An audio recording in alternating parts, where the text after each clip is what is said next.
네, 안녕하세요. 여러분들의 구독과 좋아요로 이 채널이 유지되고 있습니다. 네, 영상 속도는 1.5배를 추천드리고요. 항상 구독자님, 멤버십 회원님들에게 감사하다라고 말씀을 드리면서 자, 이번 내용은 서클 관련된 추가 수익 기반형에 도움이 될 수 있을 만한 영상으로 한번 준비를 해 보았습니다.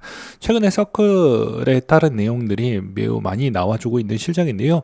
상장 시점은 이제 6월 5일 기준으로 해서 상장이 되었고, 이때 시가가 이제 69달러 정도였고, 최고가가 165달러 정도니까 대부분 2배가 좀 넘어가는 형태로 찍고 이제 잠시 조정을 보여주고 있는 실정이다라고 볼 수가 있을 것 같습니다. 그러면 서클이 앞으로 더 성장 가능성이 있냐? 제가 보아도 있다라고 볼 수는 있겠지만, 반대로 보게 되면 금리 인하에 따른 추이의 수익성 악화로 인해서 일시적인 주가 조정은 피해 갈 수는 없을 것 같다라고 저는 말씀을 드릴 수가 있습니다. 그럼 서클을 통해 가지고 우리가 이제 수익적 관점으로 좀 본다라고 하면요, 서클은 중장기적으로 투자해 볼 만한 가치는 저는 분명히 있다라고 생각을 합니다. 단 전제 조건도 저번 시간에도 이야기를 했죠.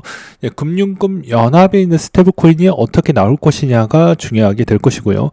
그 다음에 이제 카드사 연합 체계에서도 어떻게 나올 것이냐가 중요할 것 같습니다. 그리고 새로운 연합 체계 구성으로 인해서 스테이블 코인이 어떻게 또 나오게 된다고 했었을 때, 그에 따른 적절하게 테더나 서클에서 어떻게 이제 잘 대응을 해서 자기에 있는 점유율을 계속 지속적으로 유지를 해 나갈 것인지, 아니면 그 연합 체계에 있는 스테이블 코인은 새로운 판을 벌려서 새로운 부분에 있는 쪽만 확장을 해 나갈 것인지, 기존 크립토 시장을 건들지 않으면서 시장 확장성을 가져갈 것인지, 이런 점을 좀 예의주시해서 보실 필요성이 있다. 최근에 이제 JP모건에서 H 토큰이 나왔어요. 예, JP모건에서 H 토큰이 나왔는데, 이제 이런 형태로 이제 은행들에 따른 스테이블 코인 부분에 따른 이야기가 계속 나오다 보니까 아무래도 이 테마는 연말까지 계속 나올 것 같은데, 이게 이제 비트코인과 또 스테이블 코인의 투자 형태는 좀 다르다라고 볼 수가 있습니다. 왜 그러냐라고 이제 물어보실 것 같은데요. 자, 비트코인은 비트코인 가치가 있고요. 스테이블 코인은 스테이블 코인에 따른 가치가 서로 다르기 때문입니다. 산만되기 때문에 이런 점을 이야기를 해 드렸고요. 그리고 또 서클 부분으로 우리가 이제 투자적 관점으로는 대부분 서클하고 테더 부분이 USDC, USDT 이 마켓 시장을 장악을 해서 시장 점유율 추이를 키워왔기 때문에, 크립토 마켓에서에 따른 성장은 서로 이제 스테이블 코인에 있는 코인도 같이 성장하는 배경이 된다라고 볼 수 있습니다. 반대로 본다라고 하면 전체 크립토 마켓 자체가 좀 침체기나 또 수익성이 좀 많이 떨어지는 구간대가 나오게 되면 서클 부분에 따른 수익성도 약간은 그 이상 성장하기에는 좀 어렵다, 박스권으로 갇힐 확률이 매우 높다, 이렇게 볼 수가 있을 것 같습니다. 그럼 여기에서 수익적인 측면으로 본다고 하면 USDC 마켓 비중 추이와 그 다음에 이제 세컨더리 마켓에서 이제 BNB나 거래소 코인 이런 애들에 있는 동향을 좀 같이 보실 필요성은 저는 있다고 봅니다. 그리고 코인베이스에서 같이 상장되어져 있는 코인 중에서도 대부분 이제 디파이 쪽을 좀 같이 보실 필요성이 있다. 그리고 뭐니 해도 수익성은 좀 떨어질 수 있어도 여전히 인프라 관련되어져 있는 코인 쪽으로 투자를 하시는 게 덜 이르면서 수익성은 어느 정도 보존되는 알트코인 투자 형태라고 저는 말씀을 드릴 수가 있을 것 같습니다.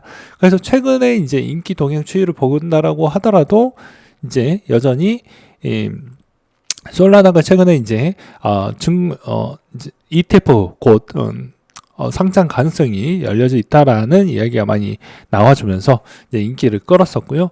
그 다음으로 이제 보게 되면 여전히 이제 이더리움 최고 거래량을 계속 보여주고 있는 관심도를 볼 수가 있을 것 같습니다.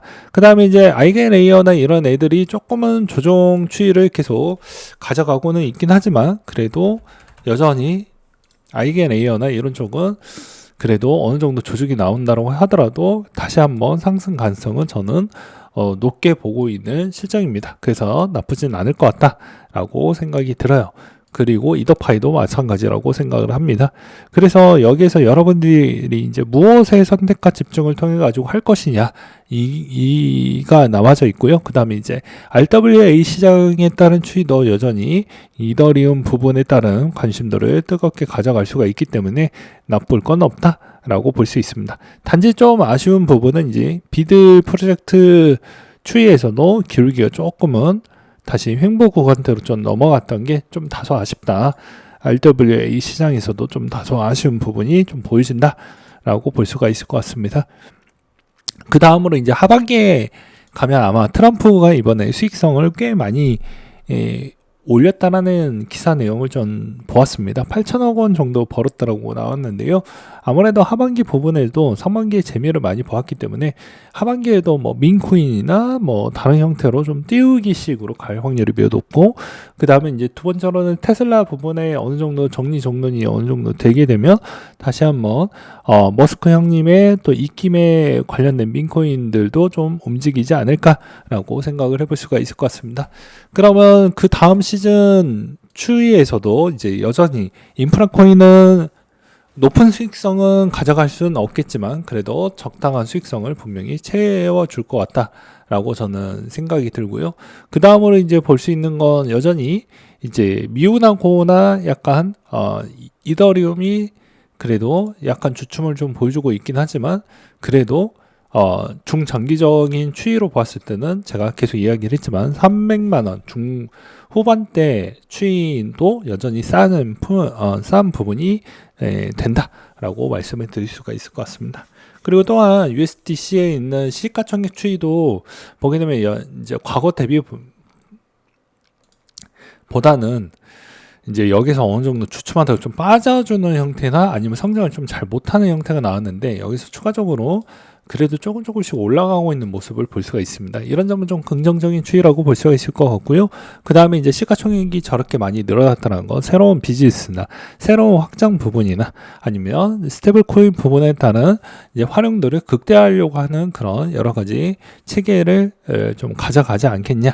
그리고 마켓의 확장성을 좀 가져가기 위해서 무언가 뭐 파트너십을 더 맺든 이런 아니면 활용도를 극대화할 수 있을 만한 부분을 온라인에서 만들든 오프라인에서 만들든 그런 거를 아마 하지 않을까라고 생각을 해볼 수가 있을 것 같습니다. 덩달아 이제 좀 아쉬운 부분은 이제 서클 볼 때 코인베이스도 같이 볼 필요성이 있는데요. 최근에 코인베이스가 좀 조정이 나와주고 있는 실정입니다. 이런 점을 보았을 때 이제 코인베이스가 좀 약하다라고 하면 서클도 당연히 좀 힘을 못 쓰는 부분이 나올 것이고요. 코인베이스가 좀 강세가 나온다라고 하면 서클도 같이 나오게 되고, 코인베이스에서 가장 거래량이 많은 코인이 아무래도 같이 알트코인들 기반에서도 좀 힘이 강력하게 나오지 않을까라고 생각을 해볼 수가 있을 것 같습니다. 그리고 이제 비트코인에 관련되어져 있는 이야기를 좀 짤막하게 하면 여전히 6월달에 이제 점도표 부분이 나오게 되고 그게 이번에 가장 중요한 핵심 부분이라고 볼 수가 있을 것 같습니다. 그리고 비트코인도 마찬가지로 이 구간대에서 약간 박스권 부분이 계속 갇히면서 자리를 이제 찾아가는 그 과정이 좀 더 필요할 것 같다라고 저는 생각이 들기 때문에 6월달 부분은 오히려 이제 도미넌스나 아니면 미들이나 하이에 있는 좀 중소형 코인들이 좀 펌핑 형태가 그래도 다채롭게 좀 나오지 않겠냐라는 게 저의 개인적인 생각입니다. 최근에 수급적인 동향에서도 약간 붙어주고 있는 실정이긴 하는데 그럼에도 불구하고도 방향성이 아직도 안 나와주고 있다는 건 지금보다 수급이 좀 더 붙어주어야 된다라는 점이 될 것 같고요. 그 다음에 이제 해시레이트에 있는 추이에서도 여전히 기울기 패턴이 미칠 정도로 상당히 좋았습니다. 그 이유도 뭐 저번에도 이야기를 했지만 작년 대비 그것도 작년 11월 부분부터 채굴 장비를 대부분 이제 교체를 거의 다 해서 지금 대비에 해시레이트를 어느 정도 보존할 수 있을 만큼 정도에 따른 체력이 가능하기 때문에 이 정도는 크게 문제되지 않는다. 그리고 두 번째로는 그만큼 해시레이트에 따른 추이에서도 채산성 부분이 어느 정도는 이제 수익성이 잘 나오는 형태로 최적화를 잘 끝내놨던 채굴 회사들의 이제 대표적으로 보게 되면 우리가 흔히 알고 있는 이제 대표적으로 이제 허트팔이 있고 그 다음에 라이어 블록체인이 있죠. 예, 이런 쪽이 그래도 어느 정도 선방을 해주고 있는 실정입니다. 최근에 이제 좀 물량을 좀 많이 던지는 경향성을 많이 보여주고 있는데, 다시 한번 그 물량은 아마 하반기가 되면 좀 적게 던지지 않을까라고 보고 있는 실정입니다. 그리고 요즘 동향에서는 이제 게임스탑이 이제 어느 정도 이제 가져갈 거냐가 이제 좀 관심사가 많이 가져가는 추이인 것 같더라고요. 그래서 비트코인 부분을 매입하려고 하는 이제 대상자가 과거에는 MSTR이 어느 정도 추측을 해 주었지만, 이게 이제 무한의 가능성으로 계속 찍어내기식을 할 수가 없거든요. 우선주를 3개를 가져갔기 때문에. 그것도 우선주 하나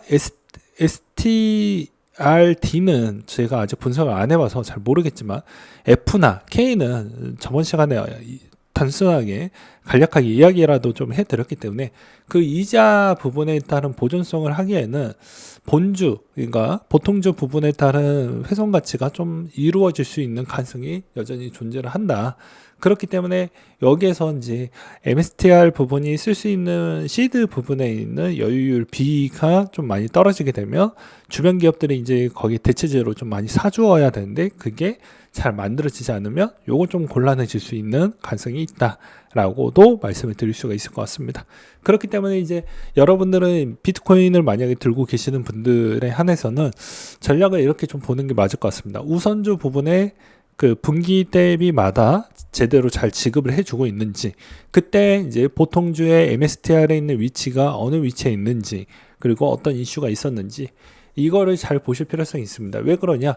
MSTR이 실질적으로 비트코인을 제일 많이 보유한 기업이다 보니까 영향력이 앞으로도 더 커질 것이고, 더 많은 영향력을 행사를 할 것이고요. 그걸로 인해서 오히려 반대로 해석을 해보면 이제 비트코인의 가격에 영향을 지대하게 끼칠 수가 있는 가능성이 매우 높아지고 있다라고도 볼 수가 있게 될 것입니다. 그래서 본 비즈니스에 따른 영업이익률이 별로 하찮기 때문에, 제가 보기에는 비트코인에 관련되어져 있는 걸로 담보를 통해 가지고 스테이블 코인 부분으로 이제 국채 이자 부분을 그렇게 돌리는 형태가 아니고서야는 새로운 창구 부분을 어떤 생각을 가지고 있는지 좀 봐야 되는데, 항상 콩컬에서는 한 둥그름 부분만 좀 잡고 있기 때문에 이런 점이 좀 투자자 입장에서 좀 답답한 실정은 좀 있다라는 정도로만 참고하시면 될 것 같습니다.